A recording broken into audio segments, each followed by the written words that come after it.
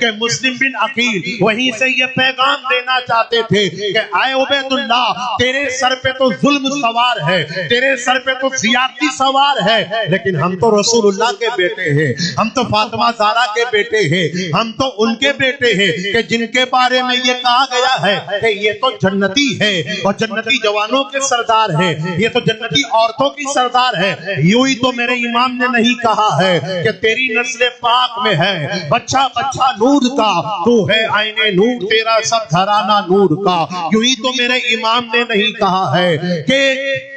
کیا بات رضا اس چمنستان کرم کی زہرا ہے کلی جس میں حسین اور حسن پھول۔ یوں ہی تو قرآن نے اعلان نہیں کیا ہے وما ارسلناک الا رحمتا للعالمین، اے محبوب علی وقار، اے محبوب ذی وقار، ہم نے آپ کو 18,000 دنیاوں کے لیے، 18,000 عالمین کے لیے رحمت بنا کر بھیجا ہے۔ وہ ہر عالم کی رحمت ہے، گر کسی عالم میں رہ جاتے یہ ان کی مہربانی ہے کہ یہ عالم ان کو پسند آیا، یہ ان کی مہربانی ہے کہ یہ عالم ان کو پسند آیا۔ امام مسلم بن عقیل نے یہ پیغام، آپ ذرا بتاؤ نا، بھوک بھی ہے، پیاس بھی ہے، بچوں کے جانے کا ڈر بھی ہے، مسافرت بھی ہے، مہمان بھی ہے، تنے تنہا ہے، اکیلے ہے، ساتھ دینے والا کوئی نہیں ہے، جان کی پرواہ بھی نہیں کی، لیکن وہیں سے یہ پیغام بھی دے دیا کہ چڑھ جائے سر تیرا نیزے کی نوک پر تو ہرگز نہ کر ظالم کی اطاعت قبول،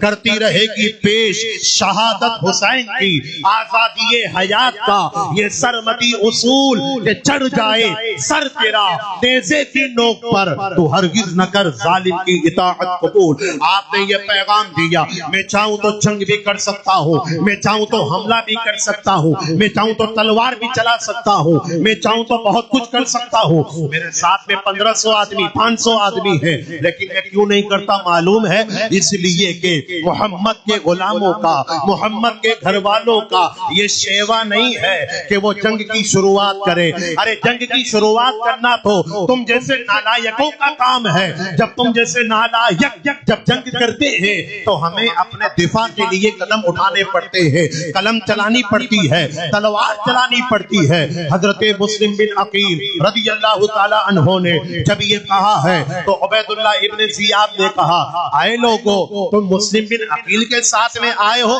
کیا تمہیں اپنے گھر والوں کی فکر نہیں ہے؟ اب اس کے بعد میں جو 500 آدمی امام مسلم بن عقیل کے ساتھ میں آئے تھے، ان 500 آدمیوں کو کھڑا کر کے عبید اللہ ابن زیاد نے گورنر ہاؤس کی طرف دیکھنے کو کہا، اور وہاں قید و بند کے اندر جو بڑے بڑے قبیلوں کے افراد جن کو عبید اللہ ابن زیاد نے بہت پہلے قید کر دیا تھا، ان کا چہرہ دکھایا اور کہا اپنے گھر والوں سے کہو کہ مسلم کا ساتھ چھوڑ دیجئے ورنہ تمہیں جان سے مار دیا جائے گا۔ اپنے گھر والوں سے کہو اس مسلم کا ساتھ دینا چھوڑ دیجئے ورنہ تمہارے ساتھ میں برا سلوک کیا جائے گا۔ جب گھر والوں نے وہاں سے یہ کہا ہے، آرزو کی ہے، گزارش کی ہے، اب ہوا کیا ہے معلوم ہے؟ اب امام مسلم بن عقیل مغرب کی نماز پڑھانے کے لیے گورنر ہاؤس کے آگے والے میدان کے اندر جب نماز پڑھاتے ہیں، 500 کوفی آپ کے پیچھے ہیں، لیکن ایک ایک کر کے ڈر کی بنیاد پر، خوف کی بنیاد پر، ہراس کی بنیاد پر، طاقت کی بنیاد پر، عبید اللہ ابن زیاد کے ڈراؤنی شکل کی بنیاد پر کھسکنا شروع ہوا۔ اور معلوم ہے پھر کیا ہوا؟ جب نماز پڑھنے لگے تھے تو 500 آدمی تھے، اور جب مغرب کی نماز کی سلام پھیری ہے تو تنے تنہا امام مسلم بن عقیل رہ گئے، سب نے ساتھ چھوڑ دیا۔ آپ نے اللہ کی بارگاہ میں دعا کی، مولا آج تک تو خط دے کر انہوں نے مجھ کو بلایا تھا اور مجھ کو بلانے کے بعد میرا ساتھ دیا تھا، پہلے 12,000 تھے پھر 500 بچ گئے، مولا کوفیوں نے میرے ساتھ میں دھوکہ بازی کر دی اور مجھے اکیلا رکھ دیا۔ اب اس کے بعد نراش ہو کر حضرت مسلم بن عقیل رضی اللہ تعالی عنہ آگے بڑھے، ایک مکان آیا، مکان کے باہر ایک عورت بیٹھی تھی جس کا نام حضرت توعا تھا۔ حضرت توعا نے دیکھا کہ ایک نوجوان آیا ہے، آپ نے کہا اے شہزادی مجھ کو پانی پلا دیجئے۔ انہوں نے پانی پلایا، پانی پلانے کے بعد میں پیالے کو گھر کے اندر رکھا۔ حضرت مسلم بن عقیل وہیں سیڑھیوں پہ آرام کرتے ہیں۔ توعا نے پوچھا کہ اے نوجوان تم کون ہو؟ پانی مانگ رہے تھے، میں نے پانی دے دیا،